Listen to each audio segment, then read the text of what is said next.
Thanks for staying with us and welcome back. This is the last segment of today's show, and we are welcoming you on our social media to continue letting us know where you're watching us from. We absolutely love each and every time you let us know. We love your feedback and we enjoy it and we feel it too. So we've got you from our hearts of hearts at Brian Sako on one and at Y254 channel, and I'm with my co-star Stephanie.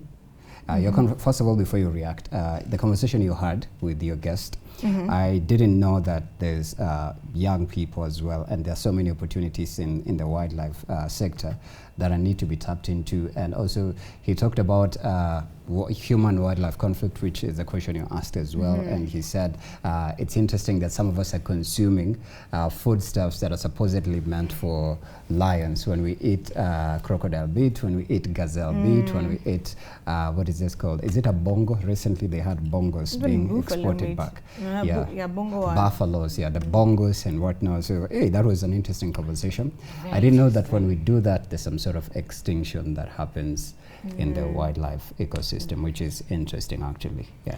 It is. Maybe for all the people that I promised a wild game meat date, it is over. It makes it happen. Things just got different. Because, it makes sense now, that as we enjoy, it seems cool and classy when say I'm going to taking crocodile meat, wild meat. Why is it so? I'd say majorly talked about because from the, like you've said, the conversations I've had, Piani, kila mtu anataka tu crocodile meat and warthog, the warthog meat that we also interacted with at uni. The warthogs were everywhere. People are loving that, but I don't know why. I don't know how sweet they are. I don't think they're nutritious. Yeah. I don't think they're nutritious. I think Especially people just love. People just love the idea that they're eating crocodile because it's not nyama choma. It's not your common meat. And what about snake? Because somebody also told me snake meat. You would have to shoot me before I eat a snake. But that's how you don't know it's snake meat. No, unless I don't know. But you would have to kill me before I eat a snake. For whatever reason, I can't eat it. I just don't love snakes. And I just don't like snakes. So how is snake a white? Yes, it's white meat. Why is it a white meat? It's a reptile. So most reptiles, But reptiles are not even supposed to be categorized as white or red meat because they're not supposed to be eaten. It's funny how that happens. But what has really or it's red meat. Me, I don't even want to imagine. I don't even have to think about it. But when people think about how we make these things look fancy, like the elephant rides, because I've seen those, especially for the people that have gone to Thailand, and looks all cool and bougie. But the torture that they go through for that to happen, it has really broken my heart. And I'm like, I better not see someone I know traveling on an elephant ride. I will call you out that you have been part of animal slavery. You have enabled animal slavery, that kind of a thing. But something that has also stood out for me in regards to technology is how you can actually do digital tourism. And I will follow up on that because we have to get to that. We have to understand how that works. I'm really curious. I want to do that because I want to see polar bears. I'm not sure when I'll go and see them physically. Digital meaning it's a virtual immersive wildlife ecosystem, Yeah, I think how you experience nowadays how technology enables you to experience as if you are actually there, like VR kind of reality. The virtual reality. Virtual reality. So you actually feel it's real. But I think it's more than VR because VR kuna venye you see it, but there's the intense one where you actually feel it like deeper than when VR. You brought the guest here and we went into a world of doldrums. We went to Kuala Lumpur, to Asia, to China, to Karudi State, to Nairobi. It literally took me on a whole journey of a different mindset, which is good. I can imagine now the wildlife part. We're able to see bongos in China. You said the polar bears. The pandas as well. The penguins. I'd want to see them. And I hope it's like a walkthrough where you just walk and you feel like you're seeing them, that kind of a thing. Exactly. Yeah, we'll take you through that experience once we get in touch. So we are back again. So we are shifting conversation, Steph, to matters artificially intelligente. Remember, there's one of the guys who was pronouncing it artificially intelligente from Uganda. So we're switching our subjects to matters artificial intelligence. That's very imperative, especially in a world we live in today, Steph, from inventions that are being, let's say, put on the market every day. Last week, those are launch out from XAI that was done by Elon Musk. If you click on your X platform, the third icon, 1, 2, 3, yes, the third icon between, I believe there are 1, 2, 3, 4, 5, 6, 7, there are 7 icons right there on your X platform. This icon right here is an AI, it's called XAI, it's called Grok. So they've launched to Grok 3. Kenya, we have the beta 3 right there. And you can literally search for anything. Wow. Oh, all right, yeah, there you go, there you go. Let me just, right. We get to see that, huh? Right, okay. So the reason why actually I'm explaining to you this is because we are delving into a conversation about artificial intelligence. Kama hiyo artificial intelligence imekata, artificial intelligence and how you can make use of it in terms of research, finding out what is the next big or small thing you want to know about, the next interesting thing. It comes again as a backdrop of so many other forms, Stephanie, of artificial intelligence, including DeepSeek. I don't know if you've interacted with it as well. DeepSeek AI, yeah, it's more human-like, I would say. My own judgment or feedback of DeepSeek. Yeah, I tried to download it actually. Yeah, it didn't consume a lot of space though. Yeah, right? Yeah. But I'm comfortable with ChatGPT for now and Grok from X. I've not used Grok, interestingly enough. Please use it, you will love it. I should interact with it. It has now the beta version called Grok 3. It started with Grok and then Grok 1 and then Grok 3. You can see Grok 3, yeah, I have it. It's called beta. That's what we have for Kenya, and fun mode. Yeah. So beta, it's still in testing. It means it has another potential of developing to another version so of it. That's still on beta mode. So probably, most likely, they will advance it further, or give the final version of it. So this is interesting. I think with technology, especially with AI, it keeps on evolving, and it's the thing about it evolving and being competitive in the market is that for us consumers, we get it cheaper now. More affordable rather, because now comparing ChatGPT to DeepSeek AI is more affordable, and it has a free version as well. But ChatGPT also has a free version, just for the record. But I understand that DeepSeek is more affordable. I think it's the most commonly talked about even right now. DeepSeek and it's giving Elon Musk a run for his money. It is. There's another one called Gemini as well. It's mostly used in Statopia. I'll try download it at some point. Gemini, and another one I think from NVIDIA. But before we proceed, let me share with you this article and then you pick up your reaction. So the godfather of artificial intelligence, and Ajita Geoffrey Hinton, has recently expressed concerns about how artificial intelligence systems potentially achieving consciousness. So in fact, they have captioned it as artificial intelligence consciousness.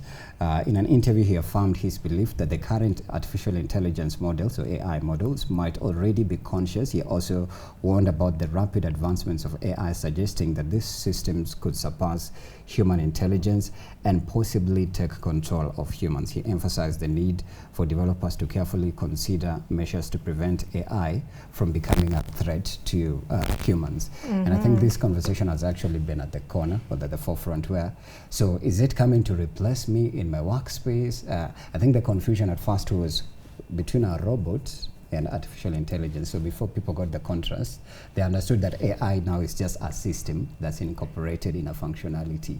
But now robots is physical, AI is a software now. It's neoform. So the potential of it taking away your, let's say, replacing you on this platform is not possible, because you'll still be Stephanie unless they bring a robot that's Stephanie AI, to broadcast on your behalf. So I think that is the danger and what people don't understand about human erasure in the workspace by robotics now incorporated with artificial intelligence systems. I'll just to pick on that. It's interesting how nowadays you see you can have your avatar speak on your behalf. No, maybe not even your avatar, an avatar. They just learn, they're trained, an AI trained, and they can actually teach a course, because some of the online courses, it's not taught by a teacher, you know, a virtual teacher, it's actually an avatar, and they speak. Even the adverts that you get on YouTube, the pop-ups, you get you know, the avatar speaking, really, and they're doing the works of human beings. So to a good extent, it's actually taken over some jobs. It's actually slowly taking over some jobs, but it's, in as much as it's taking jobs, it's also creating opportunities. So some of the AI experts usually say, and are still saying, that you need to align yourself with AI if you don't want to be replaced, in such a manner that you are able to control the AI, because as it is now, we are still more intelligent than AI, because we are the one building it. But it might get to a level where AI, the fears is that we might get to a level where AI supersedes even the researchers, you know, because it's really coming very fast.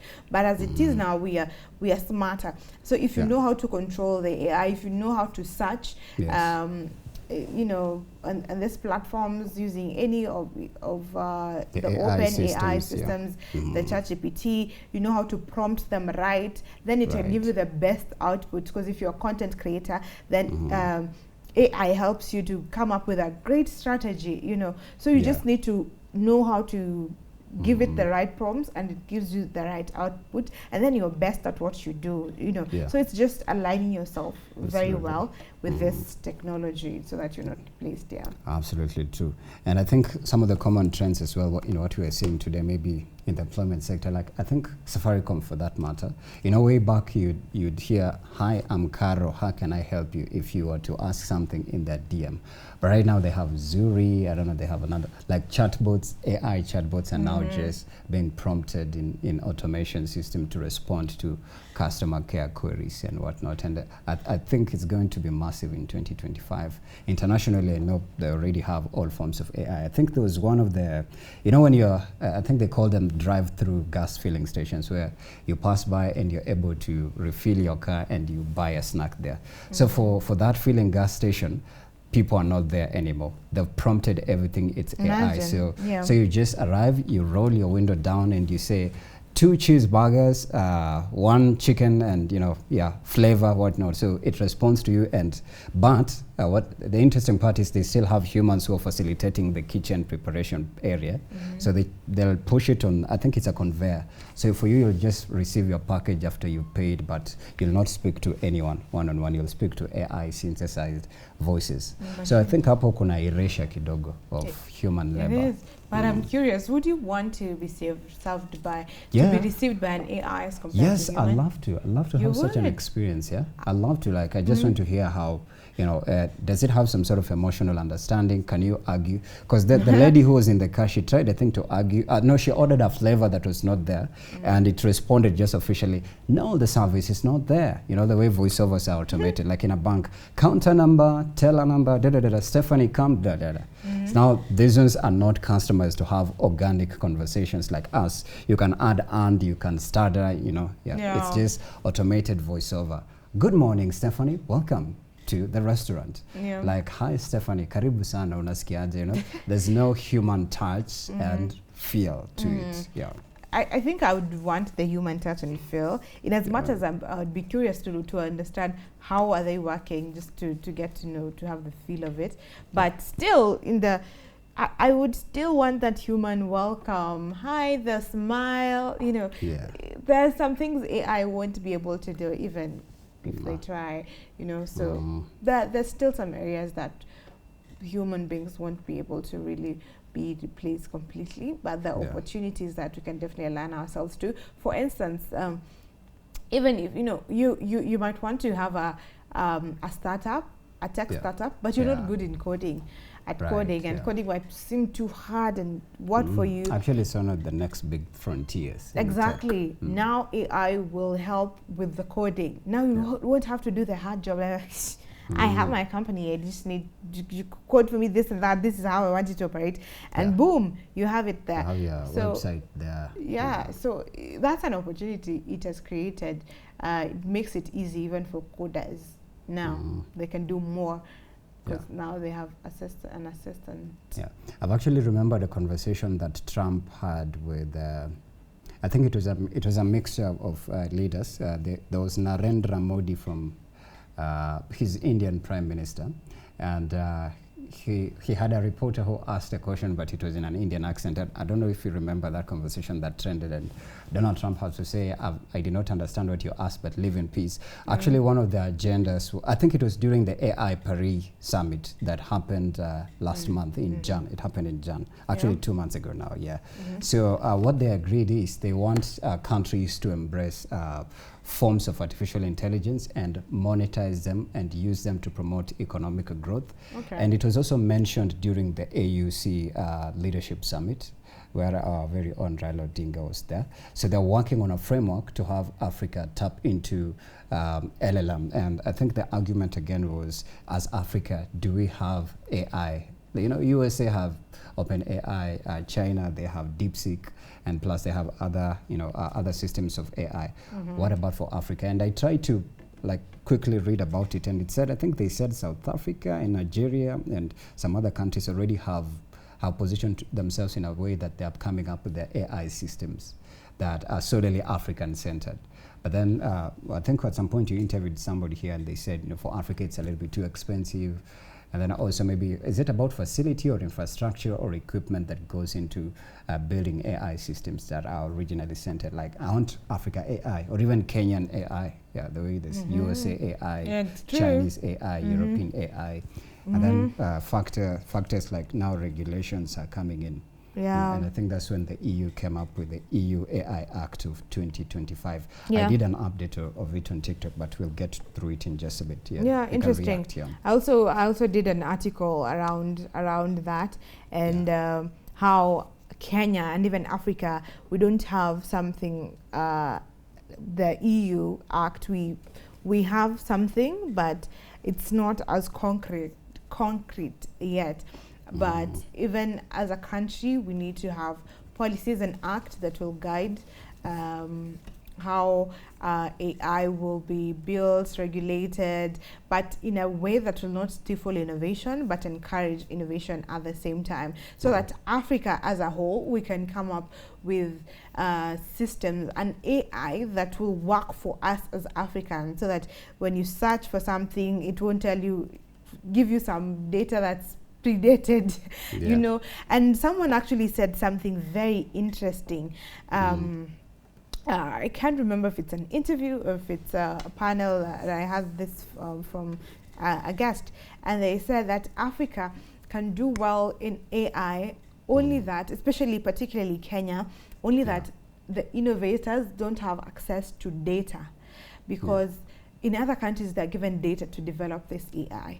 But in Kenya, it's protected. They don't have access. So how do you build this if you don't have data if I'm to build an AI for, let's say, what? Tribes in Kenya, or I don't know. I just... let's even say now issues around femicide, sensitive, emotive issues. How are you packaging that to a centralized system that's conversant with an audience that has massively been affected by femicide? So basically, this data needs to be made available, because data is the new oil. It makes things move. It is literally everything.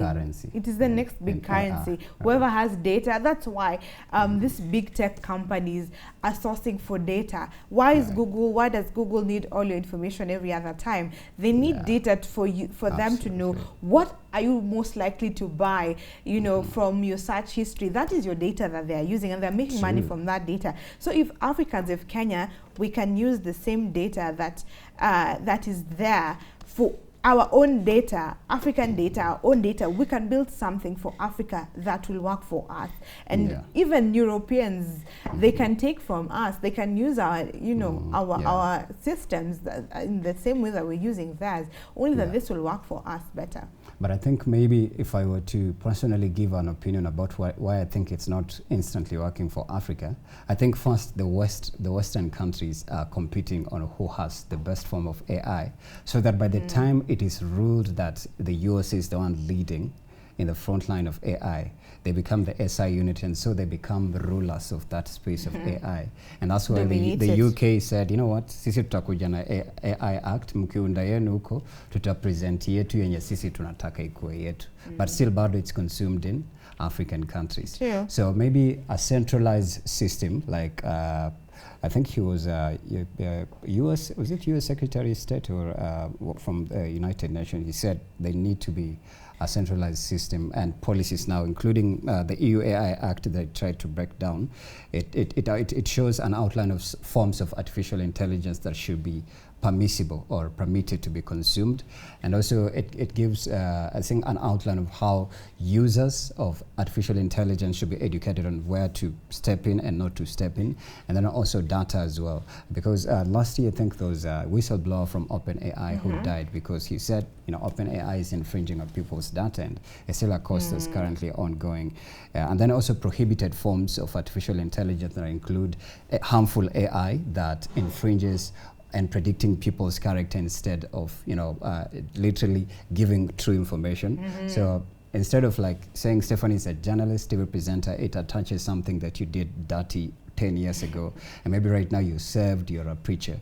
So such forms of AI should not be allowed. And then as well, the sellers and distributors of artificial intelligence, this includes developers, what are the regulation and frameworks that they should work with so that they make conversant and useful AI to, I think they mentioned the economy, people, and I think the population. That was what I read from the EU AI Act of 2025. Just find out it's already online, So I think those are some interesting developments coming from that area as well, that I think as time goes by, Pierre, I'm going to learn how to, because you had mentioned to me of the air, there's courses that are being offered even for civil servants or public servants, I think public servants, the courses on AI, because now it's the new thing here, and everyone needs to be at the top of it, because we have seen, even now with AI, we have the good and bad side, right?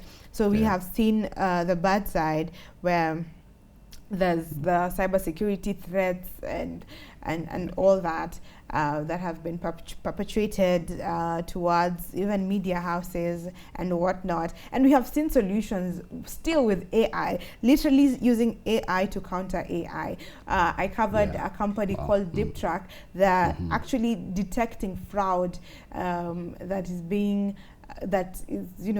brought about by AI, so it's AI in cybersecurity, and they're detecting it and telling you this article is AI, this image is AI generated. They have a way, so it's good for everyone in every sector, even in the banking sector, because the banks are also being affected by this. They're being hacked by this. Anywhere where they're using systems, computer systems, that's where AI thrives. And everywhere people are using systems. Even right here at KBC, cameras very soon will be having AI prompts and buttons.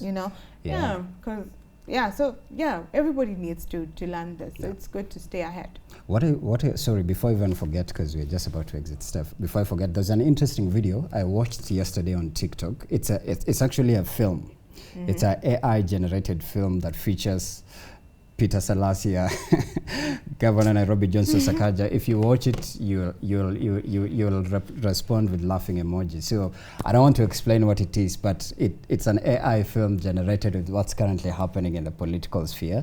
I shared it with Muli because he was also sharing with me something, but I'll share it with you shortly.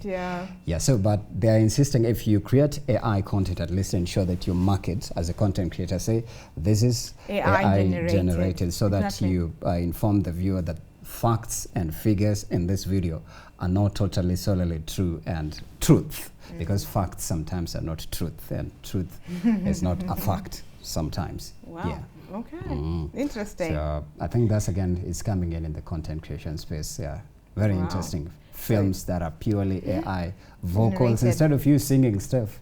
You just go and prompt a voiceover and you sound like Rihanna exactly. You sound like my time has CC come to Winans, shine. you know, exactly. Please, tafuteni microphones tu, mwende studio. Kama ushaikuwa na wimbo, ukataka kuimbia God, mtu, mpenzi, nani, your lover, this is the year. This is the year AI, for you. prompt and when kusema tu hapo ma lyrics. Na sisi uko hivyo tunasikia sauti ya Beyonce ama Rihanna ama Adele, hello from the other side. Live performance is where you draw the line. So hapo sasa. I'm not a performing artist, I'm just a recording artist. That's it. Yeah.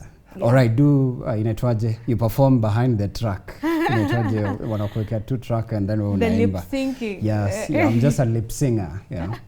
Like who wanasemanga nani internationally hajui kuimba, but anyways, I think it's an interesting conversation as well. Voiceover and AI. I think at some point we interviewed Mtala. I don't know if you remember. Yeah. He's a former colleague, I think, at school as well and somewhere else. So I think it's an interesting space to, like, this conversation is endless, and I'll leave it to you, Steph. You'll continue covering it in your segments and we'll continue watching.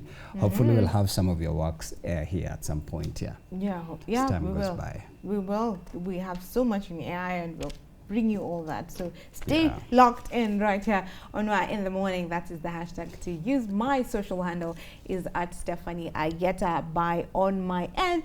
I will see you on Thursday, but tomorrow Grace will be there together with Valentine. Yes, absolutely. And we might be there sometimes, but ensure that you stay with us at Y254 channel at Brand Corner 1. See you tomorrow with Grace and Val and Stephanie thereafter, and then on Friday as well. See you.